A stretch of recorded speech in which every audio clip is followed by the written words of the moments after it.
We're worried that our leaders don't believe what we believe, that America is an exceptional nation, the shining city on a hill that Ronald Reagan believed it is. Our current leaders like to focus on America's faults and apologize for her shortcomings, both real and perceived, to dictators and would-be dictators abroad. We know our country isn't perfect, but we also know that Abraham Lincoln was right when he called it the last best hope on earth.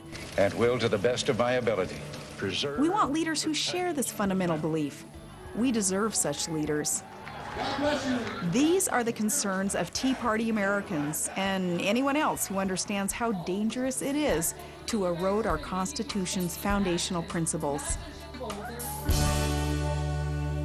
Now, the Tea Party movement here in America helped define the 2010 midterm elections, and many look at my guest tonight as the face of that movement. That's former Alaska Governor, Fox News contributor, Governor Palin is back with us.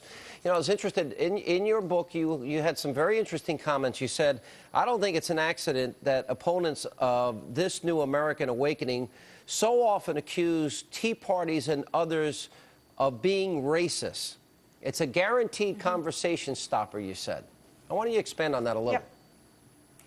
Yeah, it definitely is. There is no greater criticism in the political discourse in our country than to be able to spew that, in this case, a lie, that a Tea Party American or a group of Tea Party Americans are racist, because it is a conversation stopper, and an invalidation then results of any comment or any point that Tea Party American wants to make from that point forward. So it's a tactic that is used that I think is sick, it's unfair, but it's just one more hurdle that so many good conservative Tea Party Americans have had to overcome and prove, of course, that there's no racism involved.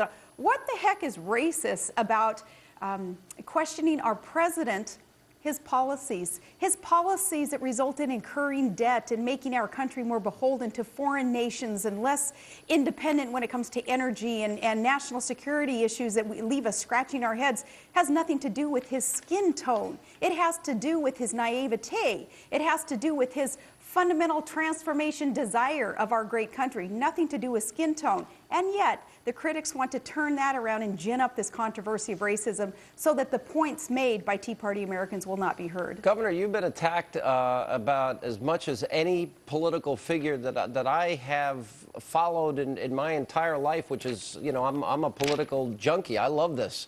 I don't think it's ever been as personal as it has been with you. You mentioned your daughter Willow recently. You have another daughter, Bristol.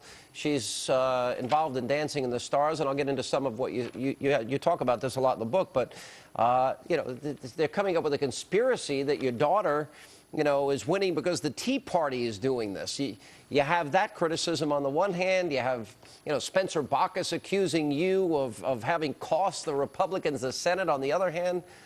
Does any of this bother you personally? Personally, I have to admit that when it comes to the kids, certainly it does. You know, a little controversy about Bristol here. The producers of Dancing with the Stars are explaining over and over again, there's no way to cheat the system. The public votes, and that accounts for 50% of a dancer's score, and that's incorporated in what the final verdict is with the judges. So, you know, they're trying to explain the facts, and the haters are going to hate.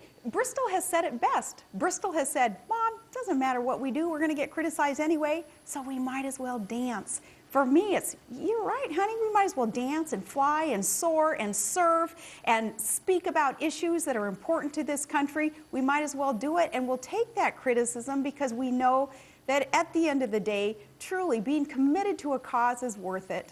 All right, we have plenty more coming up with Governor Sarah Palin.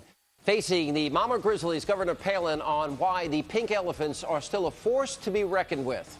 It's that message that is threatening to the establishment, to the liberals who run the media and run much of government.